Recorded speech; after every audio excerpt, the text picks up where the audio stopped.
Here's a somewhat contrarian take. I kind of liked Days Gone. It's not like amazing or anything, it's pretty generic in a lot of ways. A lot of open world filler bullshit I complain about, not a ton of balance, all that sort of stuff. But I'll happily say it's better than the average Assassin's Creed or just Ubisoft game in general. In fact, I think even compared to Sony's output, it's not half bad. You know, Horizon Zero Dawn had some pretty great bosses, but a ton of other problems. Ghost of Tsushima, I think I've said my piece on that. And Infamous and Gravity Rush, well, if I were to start on them, I'd probably start a bigger thing than just saying I like Days Gone. But my point is, while it's not the best Sony have done, it's certainly not the worst, and it's definitely not, I think, deserving of the absolute shit it got. That said, is it full price for me? No. John Garvin is completely correct. People not buying the game new at launch, you know, kind of did probably seal this thing as fate. He's not saying anything wrong, being pissy about how he said, well, if you wanted a sequel, you could have just bought it, you know, at launch. No. You know, not used for a tenner or on sale for a tenner or whatever, is not at all incorrect. I mean, it's bloody obvious. Anybody with any sort of knowledge knows that it's pretty rare for something that gets kind of a niche fan base and sells poorly to really do that well. And I mean, let's not fuck around. Days Gone got shit on by a lot of people.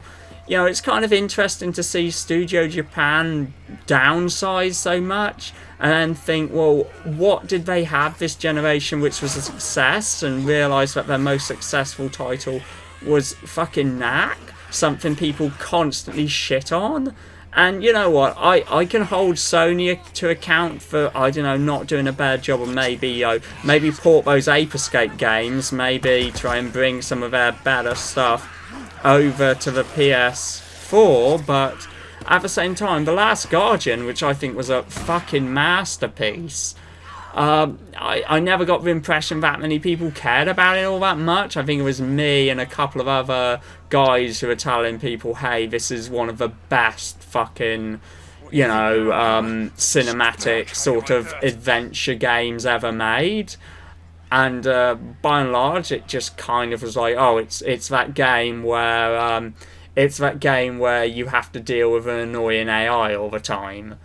So yeah, I'm not really shocked when something like Days Gone happens and we hear there's no sequel because it didn't actually sell that strongly. And, you know, talking about how, it's sold nearly 10 million or something now, sort of doesn't matter if most of those 10 million were for like a tenner or whatever.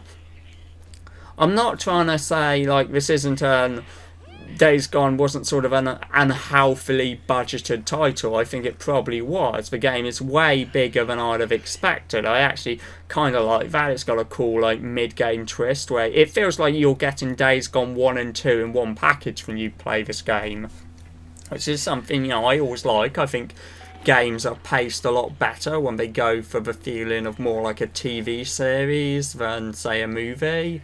You know, at least ones which are gonna be as big as something like this. But it not getting a sequel isn't really that shocking. Like, if I were in Sony's shoes, I'd probably quite like the idea of maybe saying, hey, you can have a tiny bit of a budget, make